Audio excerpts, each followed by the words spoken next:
Exercício 2.18. O cilindro movimenta-se dentro da tubulação circular da figura com velocidade constante.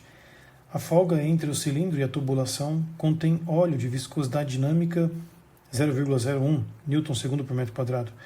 O peso sobe ou desce? Justificar. Depois a gente lê o resto. Ele fala que o peso do cilindro é 3.950, o diâmetro do cilindro é meio metro, o diâmetro do tubo 0,501 metros, a velocidade 2 metros por segundo, gravidade 10, e temos P1 e P2, que seriam pressões exercidas por algum fluido, creio eu, que aqui não foi especificado.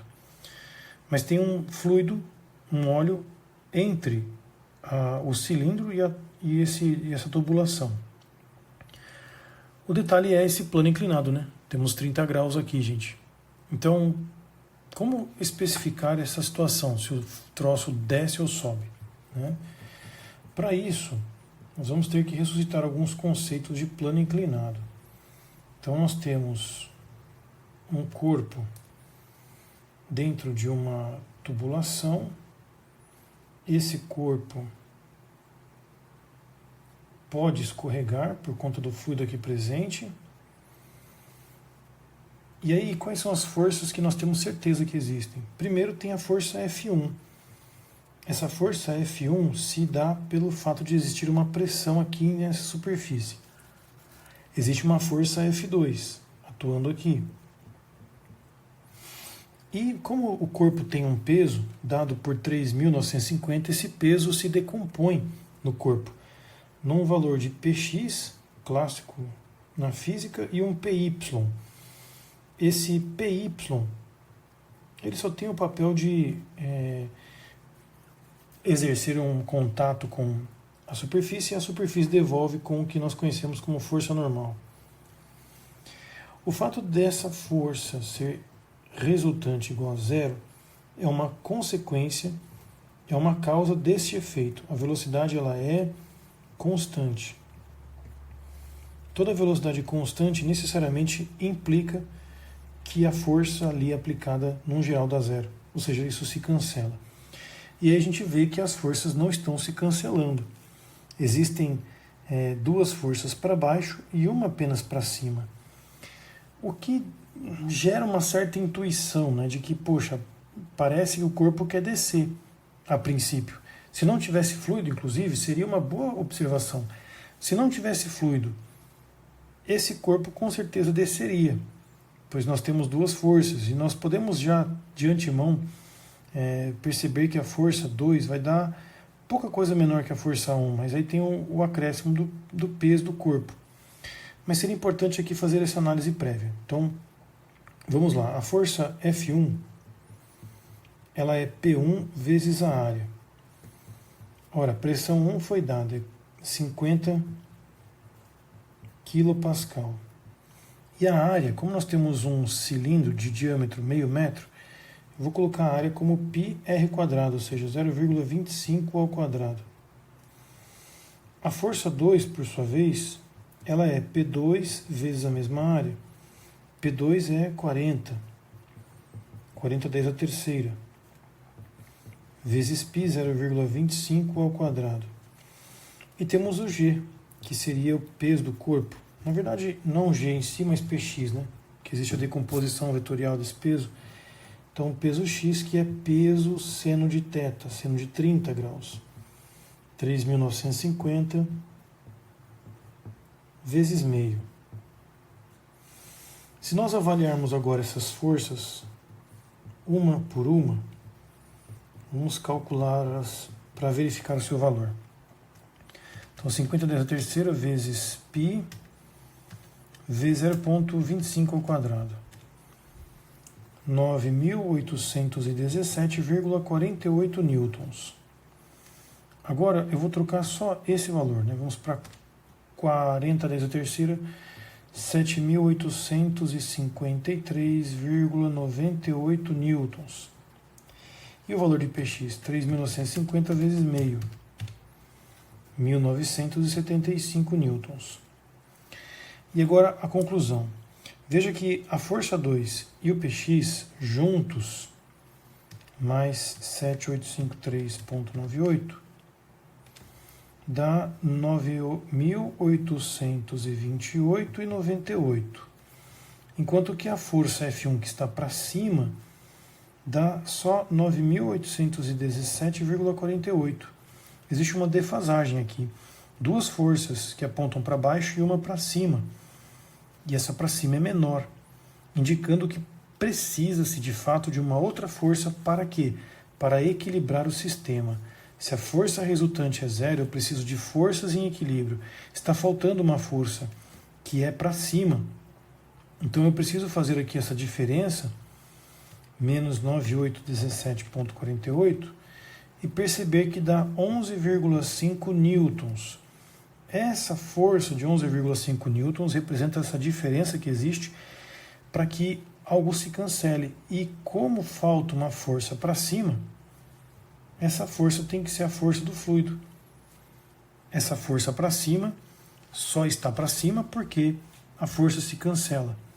Agora, toda força de cisalhamento vai contra o movimento. Se o nosso corpo tem essa força de cisalhamento, é porque a velocidade está para baixo. O corpo desce com velocidade de 2 metros por segundo. É aí que está o ponto. Ele pede para justificar, mas o corpo desce. Então a resposta é essa: o corpo desce. Qual seria o esquema causa e efeito? Bom, primeiro, a velocidade é constante. Logo, a força resultante é zero. E aí nós temos que as forças que estão para cima são menores do que as forças para baixo, implicando que existe uma força de cisalhamento para cima. Como a força de cisalhamento se opõe ao movimento, necessariamente o corpo desce. Pois se a força de cisalhamento aponta para cima, isso implica movimento para baixo. É uma chatice física, eu confesso, mas nessa ordem aqui esquematizada você tem a justificativa do porquê que o corpo desce. Agora, uma observação extra, gente. Se vocês não fizessem esse cálculo com o valor do π inteiro, com os significativos, não dá certo daqui em diante. Pode ser que você tenha chegado em valores aproximados. Vamos lá, item B. Agora ele pede para calcularmos o comprimento do cilindro.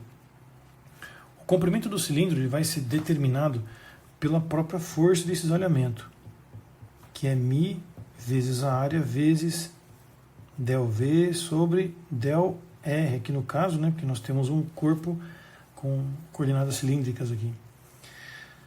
Bom, no caso, o valor da força nós temos é 11,5. O μ é 10 a menos 2. E a área? A área é a área lateral de um cilindro, que é 2πr, 0,25, vezes o L, que é o que ele quer. A altura do cilindro é esse L, o comprimento dele aqui. Vezes a velocidade máxima sobre a espessura. A espessura, gente, ela vai ser dada pelo diâmetro maior, que ele chama de diâmetro T de tubo, menos o diâmetro do cilindro, tudo isso sobre 2. Então essa espessura dá 0,501 menos 0,500 sobre 2.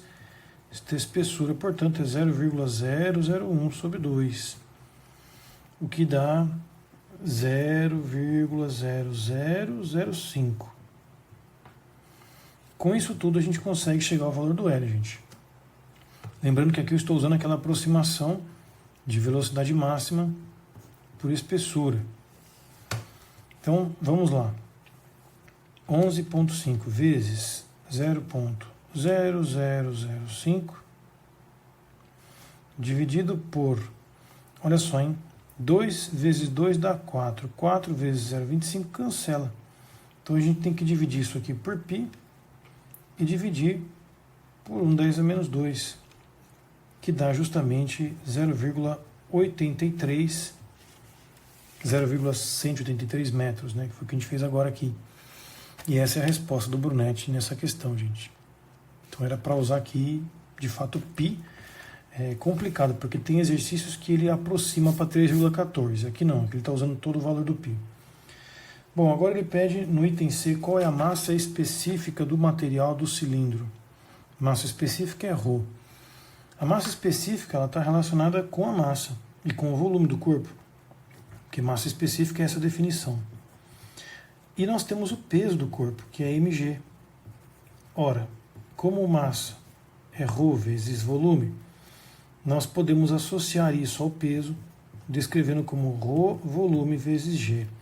Conclusão, o peso, que é 3.950, vindo para cá, portanto, vai ser igual a ρ vezes o volume desse cilindro, que é π, vezes o raio ao quadrado, vezes o L, o comprimento que acabamos de encontrar, vezes 10.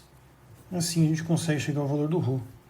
Então vou pegar esse valor que a gente acabou de encontrar, vezes 0,25 ao quadrado, vezes 10, vezes o π. Tudo isso passa dividindo e multiplica 3.950. E eis que chegamos a 10.991, aproximadamente, quilogramas por metro cúbico.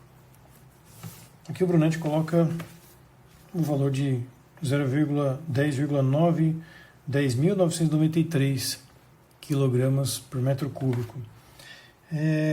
Provavelmente ele diminuiu esse valor aqui, gente. Se você quiser ver o valor exato, você divide por π, divide por 0,25 ao quadrado, divide por 0,183, que a gente encontrou, divide por 10. E aí dá para chegar ao valor. Ou seja, se usar realmente esse valor, e não o valor que eu trouxe da calculadora. Então foi isso que o Brunetti fez. Espero que tenha ficado claro. A ideia do exercício é fomentar raciocínios físicos por conta dessa história de forças resultantes e a ideia de que o corpo desce com velocidade constante. Vamos ao próximo.